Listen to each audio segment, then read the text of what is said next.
What's going on, everybody? This is Shaun with StrangeLand Oddities, and I am with Scream Queen Tiffany Shepis. How are you doing? Hi, I'm doing great. I am super excited to be on StrangeLand Oddities at the New Jersey Horror Con and Film Festival. Kind of insane. A whole lot of Victor Crowley people here today. Excellent. Now, I got a couple of questions for you. One is actually a fan question from a director that you previously worked with, Robert Conway. Yes, from Sickle, aka Exit to Hell. Exit to Hell. And Kane Hodder. Yep. He said, ask her if she would do Exit to Hell too. We can make it like your character didn't die, but become the family's catatonic daughter. Would you do it? Let me think. Exit to Hell to catatonic daughter. Catatonic daughter to Kane Hodder and Esther Goodstein. I am in. I am so in. But let's face it, I don't turn down any movies. Sharknado 2? Come on. But I would actually. I actually really truly loved making Exit to Hell. Actually, no, that's a lie. I did not love making it, and Robert Conway knows I did not love making that movie. However, the outcome of that film, it actually to this day is one of my favorite films I've ever done. I think he had a really, really cool style to it. I think Kane's acting in it's like unbelievable. I think everybody in it's really kind of authentic and weird. And you're rooting for the bad guys, which is always fun. And Kane, when I interviewed Kane, he said his favorite scene is when he had you tied up to the chair. Well, that's just because he's a weirdo, and obviously secretly in love with me and like a weird stalker. Can you blame him? Well, true again. You're right. Well, yeah, bravo. It'd be my favorite scene too. All right, now I got another one. Looks like you were in a commercial for Conker's Bad Fur Day, and this is the video that was shown from the Troma people. Now, how was it doing this? Well, I mean, it's Conker's Bad Fur Day, and if anybody remembers, like, the early 90s, 2000 game, it was about a squirrel that gets drunk and does drugs and goes out and has a really great time. And so that little clip is actually, if you were to open up that shot, pan down, and it's me scratching a squirrel's belly. So I'm like a squirrel's, like, ladies for the night, and we have a good time in a hotel room. But it was for Nintendo. It was like this really wild commercial, especially for the time. And it ended up being so risque for television that it only played like late night commercials. Like it only played like on the E! Channel late night and MTV late night. Like it never actually. Kind of like the Adult Swim type of thing. Kind of, yeah. Obviously, if that commercial came out now, it'd be no problem. But then it was a little much. Now, even True TV actually, I think, listed it as like the evolution of sex in video games, and they played it as like one of the #2 or #1 commercials. It's kind of cool. Now, do you still eat your vegetables Troma style? Ooh, eating the vegetables Troma style. That video likes to get a lot of play, even though it was supposedly the punchline to the joke was me with this giant caterpillar, but it really ended up being about me and making out with zucchinis or something. No, I eat them like a regular adult human. Excellent. Now, speaking of Kane, has Kane pranked you with his ass spray or spritz? No, thank God, no. I've known Kane a really, really long time, since like I first started making movies for Troma, and I was 16 years old.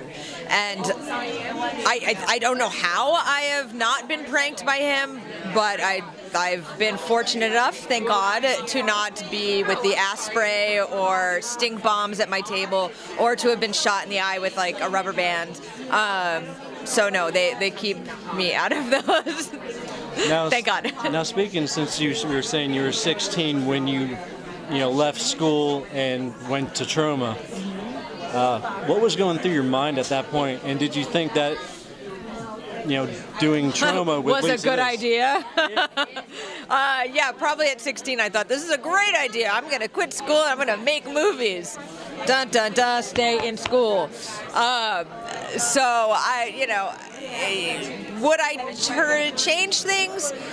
I still would have cut school that day, and I would have done Romeo and Juliet, but I would have made some other choices before making a bunch of horror movies. I think inevitably it would have brought me back to horror movies, but I don't know. I'm a big believer in learn to do other things more than just one, and mine is just horror movies at this point. Now, working with Adam Green and the Hatchet Family, there's got to be some funny stories or outtakes that have happened on set. On Hatchet, I mean, we just had kind of such a quick shoot that there wasn't a whole lot of time for, like, messing around, other than with Brian Quinn.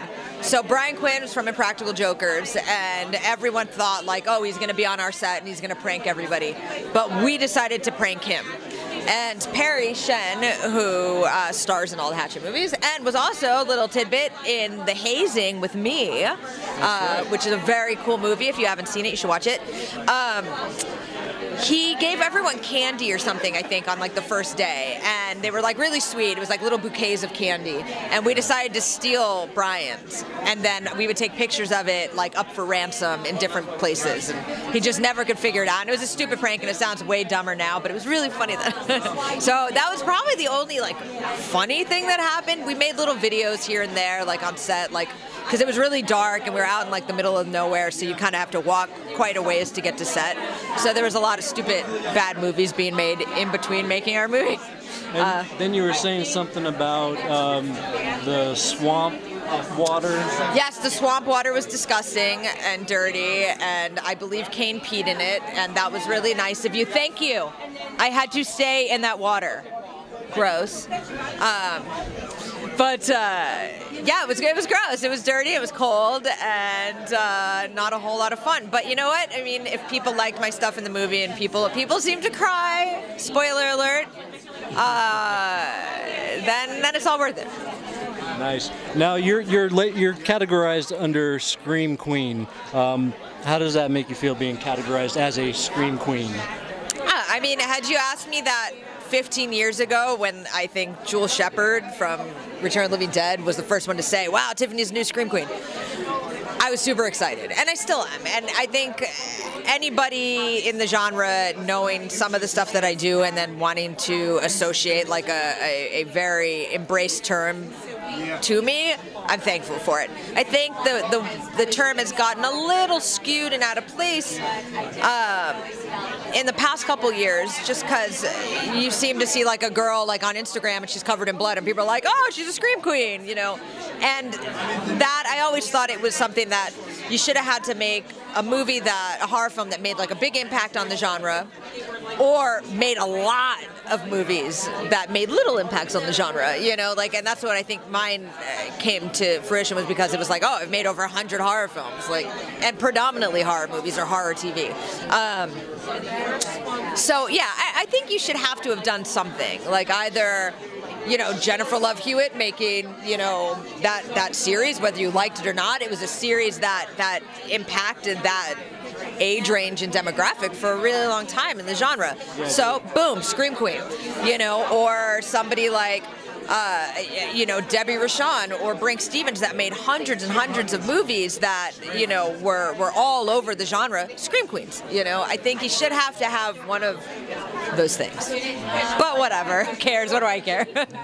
Now, you're on the series 12 Monkeys, which is also with your husband. I was on an episode of 12 Monkeys on season 2.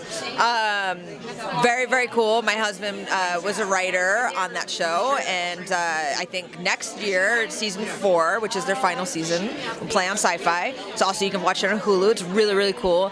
But I played Sergeant Stavros, and I play a really badass, tough chick, and it's fun. Watch it. Now, when we did our photo op earlier, and I brought all the props in, what did you think about that photo shoot? Dude, the photo shoot was the best. Anytime you give actors who are like children stuff to play with, we are excited. Like, you saw all of us like, which one do I get to pick? And I think it probably was the best photo of the whole session today, because we all had something to do. Like, kind of just standing there like this, like, there's only so many ways you can cool, but like, if you put like a bat in somebody's hand, they instantly take on. And then I had Victor Crowley's head on my... You did. Oh yeah. And it looked very, very cool. Even though I'm not as big and muscular as Mr. Kane, I pulled it off. Pulled it off. All right, so after this convention, what else you got in store? We got a new movie coming out called Texas Cotton, with myself and Lou Temple. Everyone knows Lou. Been lots of movies, been Walking Dead, and lots of other great actors that you'll recognize in that one. It's not a horror film. It's kind of a crazy dark comedy. Then I've got a movie for the guys who made The Violent Kind, the Butcher Brothers, The Violent Kind that I was in. It's called Starlight. Scout Taylor Compton's in it. I'm in it. A lot of real young, like brand new kids that are amazing. So Mitch Altieri directed that, and that'll be coming out. I don't know. We'll see what else is this year. All right, we're at New Jersey HorrorCon 2018 with Tiffany Shepis. Victor Crowley, Kane Hodder's amazing in it, Laura Ortiz amazing in it, Parry Shen, Felissa Rose, everybody super great. Brian Quinn's in it, I'm in it, Adam Green directed it. You will love it. And Tiffany is awesome. All right, StrangeLand Oddities is out of here.